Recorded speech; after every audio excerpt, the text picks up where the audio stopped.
Halo guys, kembali lagi dengan gue Kuro guys. Di sini mari kita lanjutin pembahasan novel Magua Queen sebelumnya, yaitu lanjut ke part 49-nya. Jadi yang belum nonton part sebelumnya, gue saranin kalian buat nonton dulu supaya lebih enak memahami alur ceritanya. Oke, langsung aja kita masuk ke pembahasannya.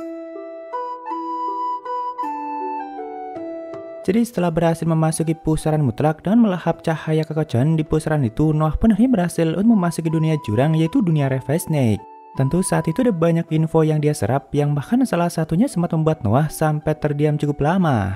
Nah, cuma Noah dan Ronkus ini bisa dibilang cuma sampai ke permukaan dunia Revisniknya aja.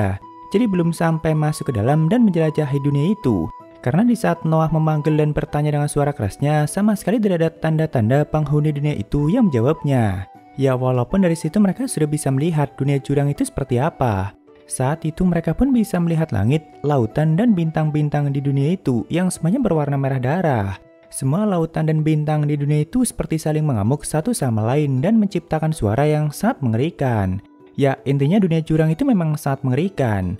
Bahkan untuk bisa memasukinya aja harus melewati galaksi kekacauan atau pusaran mutlak yang sangat berbahaya. Yang bahkan selama ini diketahui hanya sang Raja Iblis Agung yaitu Sinia yang berhasil memasukinya dan kembali dengan selamat. Dan kalau sekarang jadi ketambahan Ronkus dan Noah. Nah cuma karena dirasa sudah cukup, Noah dan Ronkus pun akhirnya langsung kembali meninggalkan dunia itu. Lalu setelah itu 3000 tahun pun telah berlalu, yaitu tepatnya 14.000 tahun yang lalu. Kalau dari masa kini, saat itu di perairan pesisir dunia Hivolia sudah ada kapal milik Baron Lebrahard yaitu Nepaus. Nah di sini Luna itu sudah berhasil untuk bertemu dengan Lebrahard, dan bahkan saat itu Luna sudah berada di salah satu ruangan kapal itu. Karena kan pastinya Luna masih terus dikejar dan gak akan dibiarkan untuk pergi dari dunia Evisinio begitu saja. Tapi dalam 3 hari lagi Lebrahard ini baru akan melakukan upacara pemilihan dan baru akan mendapatkan pedang Evans Mana. Walaupun kata Baron Lebrahard sendiri gak ada jaminan kalau Evans Mana itu bakal bisa menghancurkan takdir Luna sebagai sang putri bencana. Tapi setidaknya Evans Mana itu bakal mampu menghancurkan takdir Luna sebagai penduduk dunia Evisinio. Jadi jika nantinya Luna pergi ke dunia gelembung di lapisan dangkal dan pindah ke sana, maka Phoenix kehamilan itu bakal kehilangan jejak Luna. Nah di sini Luna pun tiba-tiba mengajukan satu permintaan pada Lebrahard. Jadi katanya baru-baru ini Luna itu sempat menemukan sebuah gelembung perak yang sangat indah. Nah jika Luna harus pergi ke dunia gelembung, maka Luna pengen pergi ke sana. Lalu Lebrahard pun bertanya di mana letaknya. Lalu sambil menggambar lingkaran sihir, Luna pun langsung menunjukkan sebuah peta dan letak dari dunia yang dimaksud itu. Setelah melihatnya, Lebrahard pun berjanji bakal berusaha mengantarkan Luna sampai ke sana dan juga sambil ditemani oleh para anak buah Lebrahard sendiri. Cuma kan tentu setelah Lebrahard melakukan upacara pemilihan dan mendapatkan Evans Mana yaitu dalam 3 hari lagi. Ya sebenarnya di sini nggak dijelaskan dari mana Luna bisa menemukan dunia gelembung itu. Tapi kemungkinan dia sempat melakukan riset dan berhasil untuk menemukannya sendiri. Lalu Sin pun berpindah ke kapal Launelia, di mana saat itu Noah dan Ronkus seperti biasa sedang melintasi lautan Silver Sea. Nah cuma Noah di waktu ini sudah tumbuh dewasa, yaitu setelah sebelumnya menyerap kekacauan ke dalam sumbernya sendiri. Walaupun dia masih belum mencapai tujuan utamanya. Di sini sambil mengamati Luna lewat perintah Henril, Noah pun sempat membicarakan beberapa hal dengan Ronkus. Ya sepertinya semenjak 3000 tahun yang lalu Noah ini selalu mengamati dan melihat perkembangan Luna dalam mencapai tujuannya. Nah jadi dengan Evans Mana kan gak ada jaminan kalau Luna itu bakal terbebas dari takdirnya sebagai sang putri bencana. Jadi Noah yang sangat mengkhawatirkan masa depan Luna pun bertanya pada Ronkus apakah tidak ada cara lain supaya Luna benar-benar terbebas dan menjadi penghuni dunia gelembung yang dia inginkan. Lalu Ronkus pun boleh menjelaskan sebenarnya masih ada cara lain. Cuma Ronkus khawatir kalau cara yang akan dia beritahukan ini hanyalah omong kosong. Karena seperti tidak mungkin untuk bisa dilakukan dan bahkan sang Raja Iblis Agung aja menyebutnya mustahil. Yaitu sihir reinkarnasi. Sebuah reinkarnasi sejati yang memungkinkan penggunanya untuk bereinkarnasi sebagai orang lain. Tapi tetap mempertahankan sumbernya. Bahkan dengan itu sang pengguna bakal mampu mengatasi kebinasaan atau ya bakal benar-benar abadi. Jadi berbeda dengan Radopirika dan sihir-sihir semacam itu. Nah, jika Luna bereinkarnasi menjadi orang lain, kan tentu dia bakal semakin terbebas dari takdirnya sebagai sang putri bencana. Walaupun ya kata Ronkus nggak ada jaminan juga kalau cara itu bakal 100% memutus hubungan Luna dengan jurang kehausan. Cuma kan setidaknya hal itu bakal melemahkannya hingga ke titik maksimal. Jadi para singa kehancuran pun gak akan terlahir dalam kondisi sempurna mereka. Sedangkan anak yang nantinya bakal menjadi anak Luna sendiri nantinya bakal mampu melawan takdir bencana sejak lahir. Nah, di sini setelah mendengar semua itu, Noah pun langsung putar balik dan langsung berniat untuk mencoba sihir reinkarnasi yang dimaksud itu. Jadi tentu Ron Plus yang melihat itu sempat melongo dan tidak tahu harus berkata apa. Karena sebenarnya ini merupakan sihir yang belum ada, dan bahkan Lautan Silver Sea sendiri nggak mengizinkan keberadaan sihir itu untuk ada. Tentu sudah ada banyak orang-orang hebat yang pernah mencobanya, dan semua dari mereka itu nggak ada yang berhasil. Bahkan untuk yang terkuat yang telah berkuasa untuk waktu yang sangat lama aja suatu hari nanti ditakdirkan bakal binasa dan berubah menjadi ketiadaan. Jadi tentu untuk Noah yang merupakan makhluk yang sangat kuat aja, hal ini bisa menjadi rintangan fana yang paling besar untuknya. Makanya di sini Ron Plus itu sangat berusaha membujuk dan menyarankan Noah untuk jangan sampai mencobanya. Ya pokoknya di sini ada banyak hal yang sempat dikatakan Ron Plus untuk berusaha menghentikan tuanya. Dari mulai mengingatkan Noah yang merupakan angin bebas di lautan Silver Sea. Lalu apa jadinya Silver Sea jika sampai ditinggalkan Noah? Lalu sosok di balik Pablo Hetara yang juga bakal semakin mudah untuk mencapai tujuan jahatnya jika Noah sampai menghilang dan banyak lagi yang lainnya. Ya pokoknya banyak hal buruk yang bakal terjadi di Silver Sea jika Noah sampai menghilang. Terutama orang-orang yang membutuhkan pertolongan dan selalu menderita karena tatanan dunia mereka juga bakal tetap seperti itu. Tapi kan sepertinya di sini keputusan Noah itu sudah sangat bulat. Jadi mau apapun yang terjadi dia bakal tetap melakukannya, yaitu demi Mamah Luna yang sudah Noah anggap sebagai sang dermawanya. Ya saat ini Noah itu kan sudah tumbuh dewasa dan sudah berhasil menyerap dan menemukan kekacauan. Dan mungkin suatu hari nanti Noah bakal bisa mencapai tujuan utamanya. Tapi untuk Mamah Luna siapa lagi yang bakal menyelamatkan dan membantu mewujudkan impiannya kalau bukan Noah? Apalagi kan kata Mamah Luna menjadi baik hati itu berarti melindungi kebahagiaan kecil yang dihargai seseorang. Bukan terus-terusan melakukan hal besar dan malah melupakan kebaikan-kebaikan kecil. Dan kata Mamah Luna, Noah itu merupakan anak yang sangat baik hati. Ya pokoknya semua kata-kata Luna itu masih sangat Noah ingat dan selalu berusaha dia jalankan. Karena Noah itu memang sangat menganggap Luna sebagai sang penolongnya. Makanya kali ini giliran Noah yang pengen membalas semua kebaikan itu, yaitu dengan melindungi masa depan Luna dan mewujudkan impian indahnya. Ya tentu setelah Noah mengatakan semua itu, Ron Plus pun sudah nggak bisa berkata apa-apa lagi. Nah saat itu mereka pun akhirnya sudah sampai kembali di benua tanpa dewa. Jadi Noah itu langsung fokus untuk melakukan penelitian sihir reinkarnasinya selama 3 hari. Karena dalam 3 hari lagi kan Leberhard bakal kembali dengan Evans Mana dan siap untuk mencoba memotong takdir Luna. Oh ya, jadi sebenarnya setelah memasuki dunia jurang, Noah ini sudah sempat melakukan penelitian pada sihir reinkarnasi. Jadi ya sebenarnya Noah sendiri memang sudah melakukan persiapan.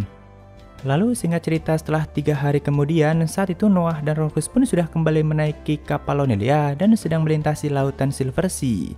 Saat itu di kapal hutan Lonelia sedang malam hari, jadi pemandangan yang ditampilkan pun kelihatan sangat indah. Di mana di langit hutan Lonelia itu ada 7 aliran aurora yang sangat berkilauan. Nah di sini lagi-lagi Ron Plus itu sempat berusaha untuk menghentikan niat tuanya. Ya pokoknya sama seperti sebelumnya, ada banyak hal yang dia katakan supaya Noah bisa berubah pikiran.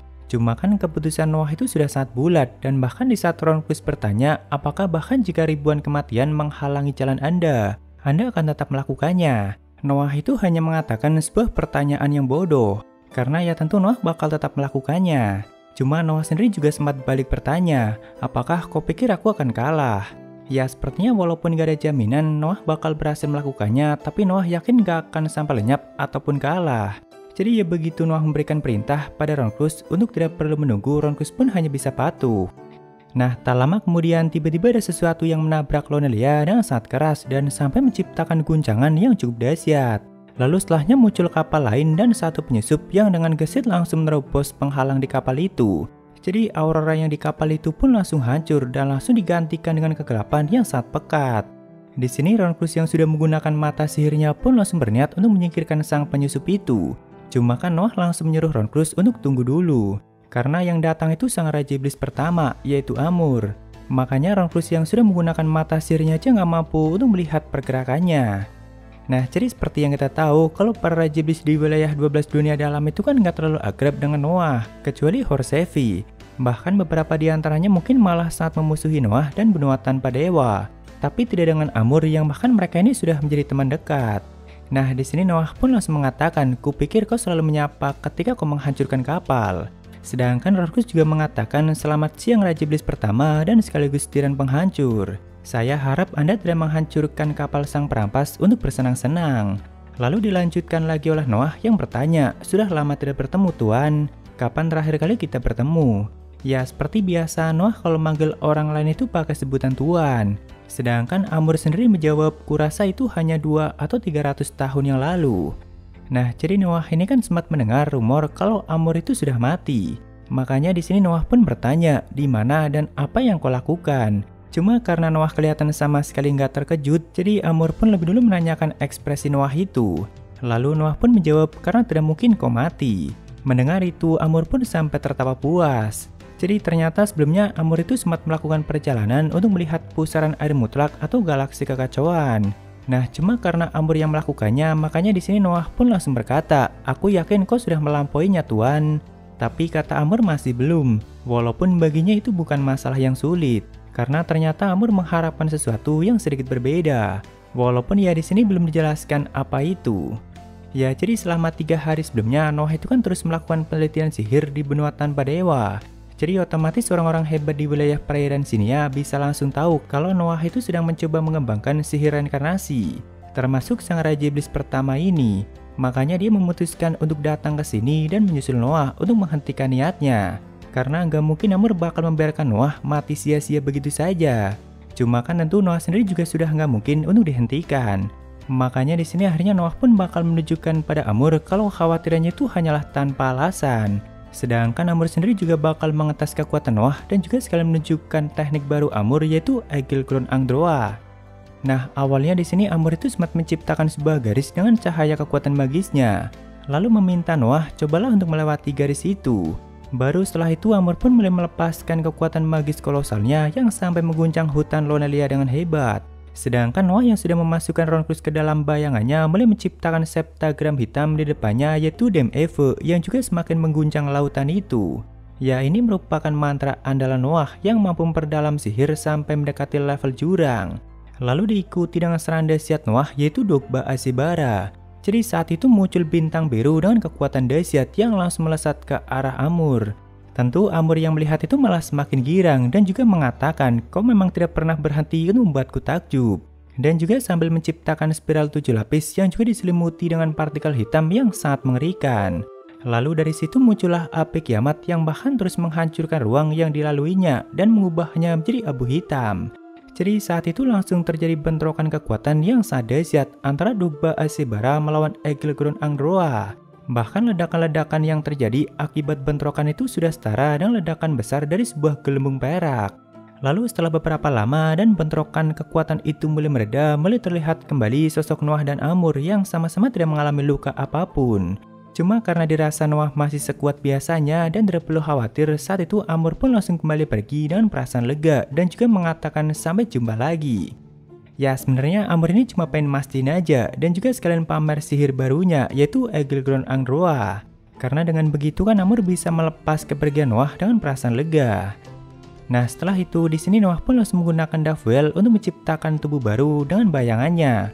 Lalu akar Noah sendiri juga dia pindahkan ke tubuh bayangannya itu. Walaupun penampilan atau bentuknya ini dia samakan dengan penampilan Noah saat masih belum dewasa. Jadi tubuh utama atau tubuh aslinya itu sengaja dia tinggalkan dan dia titipkan pada Ronkrus. Tapi Noah juga sengaja meninggalkan ingatan dan sebagian kekuatannya di tubuh utamanya itu. Karena jika pun nantinya Noah berhasil dan bisa bereinkarnasi, itu nggak ada jaminan kalau Noah bakal bisa mewarisi kekuatan dan ingatan lamanya kembali.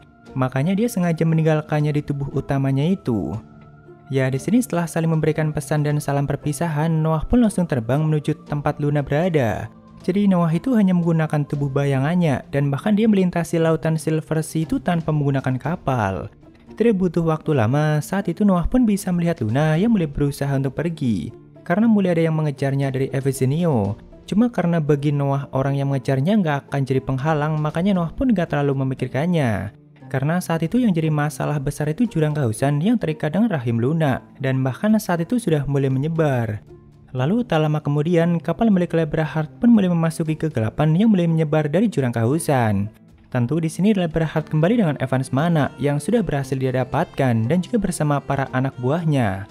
Awalnya saat itu Leberhard dan anak buahnya pun mulai menggunakan pedang suci mereka untuk menciptakan jalan supaya bisa sampai ke tempat Luna berada.